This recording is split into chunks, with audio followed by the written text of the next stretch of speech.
Hi everybody, Paul here again. The other day I started having trouble with my garage door not going up all the way. I eventually figured out what was causing the problem, so I thought this would make a good teaching video. So this is what the garage door kept doing.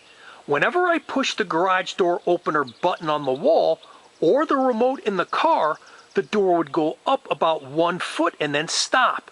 Once it stopped, the door opener would then flash and beep 5 times. When I pushed the button again, the door would completely close and then stop.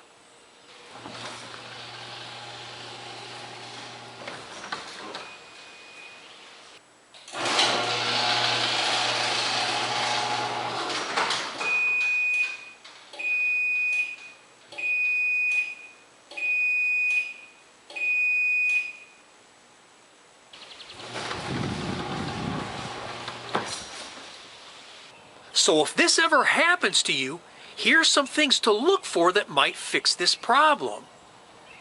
One thing that can cause this problem is the door has some type of obstruction. Check both sides of the door and the top of the door on both the inside and the outside. Also check for any obstructions on the garage door opener and the main drive rail between the garage door opener and the garage door. In my case, there were no obstructions. Another thing that can cause this problem is the door opener needs to be reset. Simply unplug the door opener, wait a couple seconds, then reconnect the power. In my case, this did not fix the problem. Another thing that can cause this problem is the door is binding. This can be due to the wheels or the wheel track on either side of the door not having the proper lubrication. First, apply some aerosol spray lubricant on all the moving parts of each wheel. Apply here, here, here, here, and here.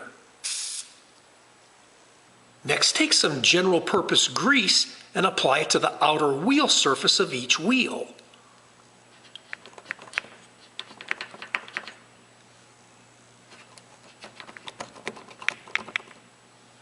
In my case, I had done this lubrication not that long ago, so I knew this was not the problem. Another thing that can cause this problem is one of these cables has been damaged. These cables run from the top of the door to the bottom of the door on each side. To properly inspect the cables, you'll need to inspect them with the door closed. Also be sure both cables have tension on them. In my case, everything was fine. Another thing that can cause this problem is either the travel distance or force adjustment on the garage door opener is out of adjustment. Some will have adjustments located on the back that you can make with your finger. Some will have adjustments located on the back that you can make with a screwdriver. Some will have adjustments located on the side that you can make with a screwdriver.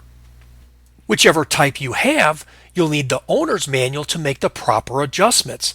In my case, the adjustments were fine. Another thing that can cause this problem is a broken door spring. If your garage door is 16 feet or wider, you'll have 2 separate springs.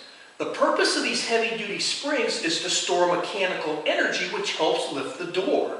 To properly inspect the springs, you'll need to inspect them with the door closed. Upon inspection of the springs, I found that one of them had broke right here.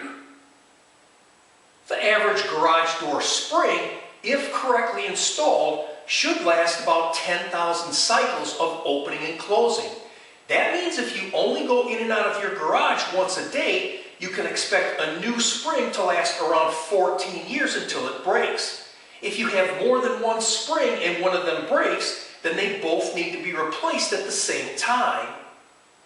I've always liked to try and fix things myself. However, this is one of those things that I will not try to fix on my own.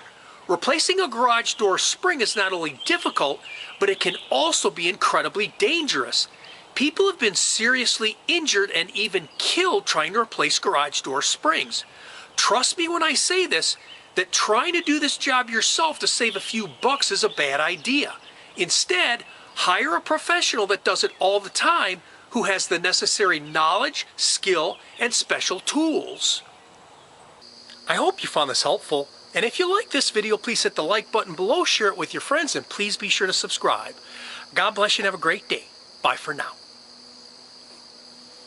Okay, Sparky, wait.